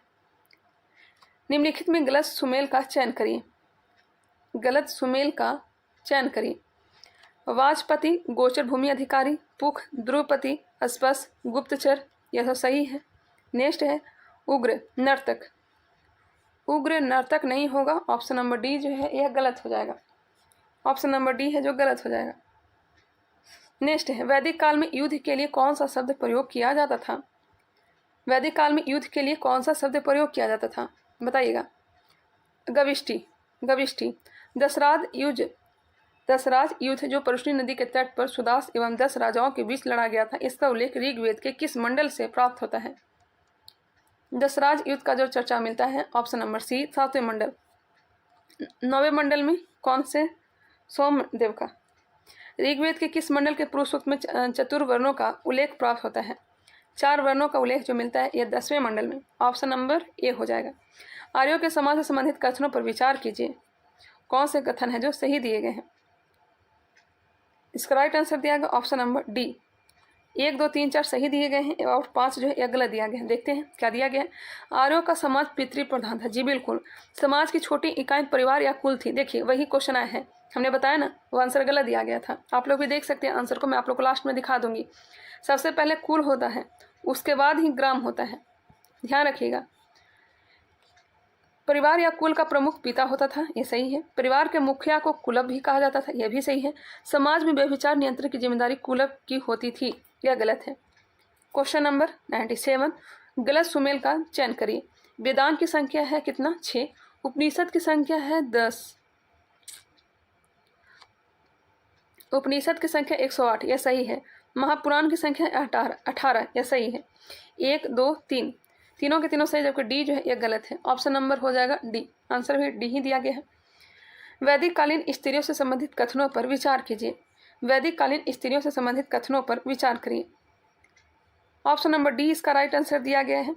उपरोक्त में से सभी कथन सही दिए गए हैं, आप सभी को देख लेते हैं।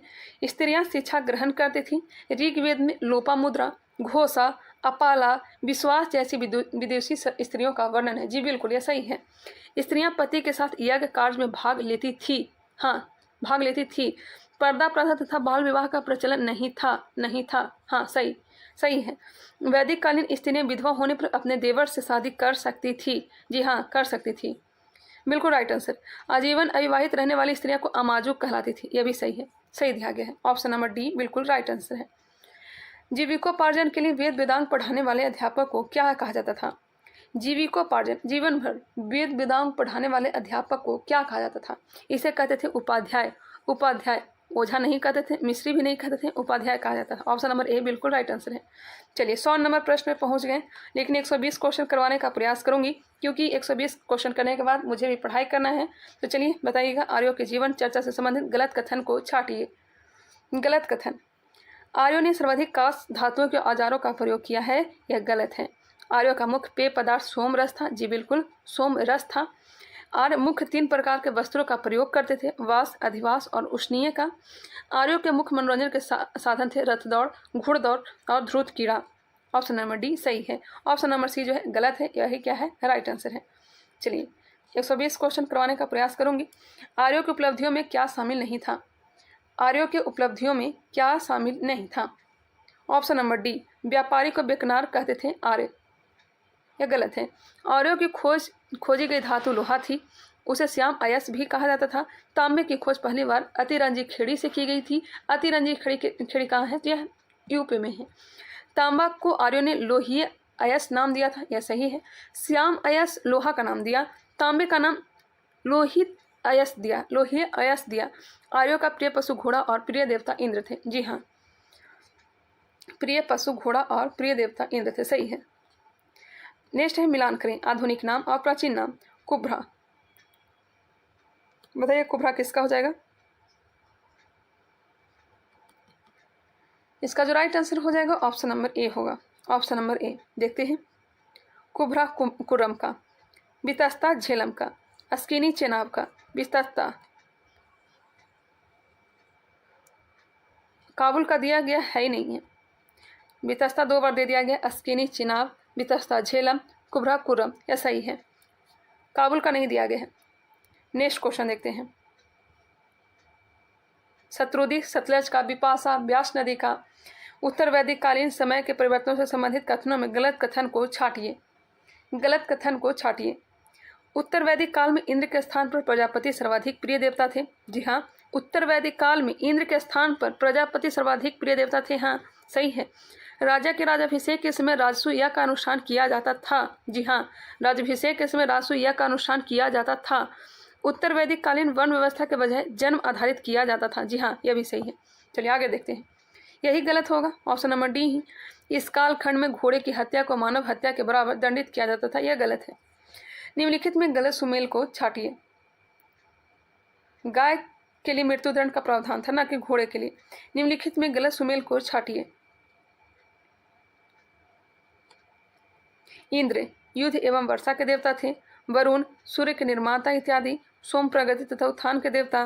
विष्णु विश्व के संरक्षक एवं पालन करता, ये सब सही है। ऑप्शन नंबर सी जो यह गलत है। निम्नलिखित में गलत सुमेल को छांटिए। वर्तमान नाम और प्राचीन नाम दिया गया। शत्रुदी सतलज का नाम है। सदानीरा गंडक को कहा जाता था। गोमती गोमल को, सुवस्तु घाघर को। ऑप्शन नंबर डी ही गलत दिया गया है। घाघर का नाम सुवस्तु नहीं था। निम्नलिखित में से वृषाधति किस आधुनिक नदी का प्राचीन नाम है? वृषाधति किस प्राचीन नदी का नाम है? घाघर का।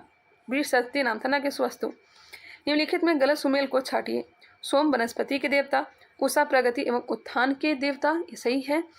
मरुत आधि तूफान के देवता, पूषण आकाश देवता, यह गलत है। Option number D. निम्नलिखित में से किस उपनिषद में यज्ञ की तुलना टूटी फूटी नाव से की गई है? किस उपनिषद में यज्ञ की तुलना टूटी फूटी नाव से की गई है? बताइएगा। मुंडको उपनिषद, ऑप्शन नंबर ए मुंडको उपनिषद। ईसा के दूसरी शताब्दी में व्यवहारिक ज्यामिति की रचना किसने की थी? ईसा के दूसरी शताब्दी में व्यवहारिक ज्यामिति की रचना किसने की थी? ऑप्शन हो जाएगा बी अपाद स्तंभ। अपाद स्तंभ। नेक्स्ट है श्राद्ध की परंपरा किसके द्वारा प्रारंभ किया गया था? श्राद्ध की परंपरा किसके द्वारा प्रारंभ किया गया था? ऑप्शन नंबर ए दंतात्रेय ऋषि के पुत्र निमि के द्वारा। सही है, दंतात्रेय ऋषि के पुत्र निमि के द्वारा किया गया था। निम्नलिखित में से महाभारत का प्राचीन नाम क्या है? महाभारत का प्राचीन नाम जय संहिता होना चाहिए। ऑप्शन नंबर बी ही दिया गया है। वेदांत दर्शन की मौलिक ग्रंथ ब्रह्मसूत्र या वेदांत सूत्र की रचना किसके द्वारा की गई है? ब्रह्मसूत्र या वेदांत सूत्र की रचना किसके द्वारा की गई है? क्या रचना की गई है? बदरायन के द्वारा। वेदांत सूत्र की रचना बादरायन, हाँ सही है। Question number 113। निम्नलिखित में गलत सुमेल का चयन करिए। योग दर्शन पतंजलि कहाँ है? हाँ। शाक्त दर्शन कपिल। न्याय दर्शन गौतम, यह सही है। वैशेषिक दर्शन कनाद, यह गलत है। जैमिनी नहीं होगा, कनाद होगा। उत्तर मीमांसा बताइएगा। उत्तर मीमांसा बादरायन। नेक्स्ट है और पूर्व मीमांसा जैमिनी। निम्नलिखित में से पूर्व मीमांसा दर्शन के प्रवर्तक कौन है? आ गया क्वेश्चन, बताइएगा। अभी हमने बताया पूर्व मीमांसा जैमिनी। पूर्व मीमांसा जैमिनी। उत्तर वैदिक काल में ऋण देकर ब्याज लेने वाले को क्या बोला जाता था? उत्तर वैदिक काल में ऋण दे करके ब्याज लेने वाले को क्या कहा जाता था? पैसा तो दे देता था, फिर ब्याज भी लेता था पैसा के साथ साथ, उसे क्या कहा जाता था? वकनाट। क्या कहा जाता था? वकनाट। 16वीं महाजनपद की जानकारी, 16 महाजनपद की जानकारी, माफ करिएगा, 16 महाजनपद की जानकारी किस वैदिक ग्रंथ से प्राप्त होती है? तो बौद्ध ग्रंथ अंगुत्तर निकाय से और जैन ग्रंथ भगवती सूत्र से। ऑप्शन में भगवती सूत्र है नहीं, तो ऑप्शन हो जाएगा ए, ओनली ए। निम्नलिखित में गलत सुमेल को छाटिए। महाजनपद दिया गया है, राजधानी दी गई है, अंग की राजधानी चंपा, मुंगेर भागलपुर वाले क्षेत्र, मगध की राजधानी गिरिवर्ज या राजगीर, ये भी सही है। काशी की राजधानी वाराणसी, ये भी सही है। वश की राजधानी कौशाम्बी ना कि वैशाली, ऑप्शन नंबर डी है जो गलत दिया गया है। जैन धर्म के अंतिम तीर्थंकर महावीर स्वामी का जन्म कुंडग्राम वैशाली में हुआ था। इनके पिता सिद्धार्थ किस कुल के सरदार थे? ज्ञात्रिक कुल, इसमें कोई शक नहीं, ऑप्शन नंबर ए बिल्कुल राइट आंसर। सूची 1 को सूची 2 के साथ मिलान करिए। एक आप लोग से रिक्वेस्ट है, अभी तक हमारे चैनल को सब्सक्राइब नहीं किया है तो हमारे चैनल को सब्सक्राइब कर लें, साथ ही साथ बेल आइकन को क्लिक कर लें और इसे शेयर करके हमारी मदद कर सकते हैं। बताइएगा इसका राइट आंसर क्या हो जाएगा?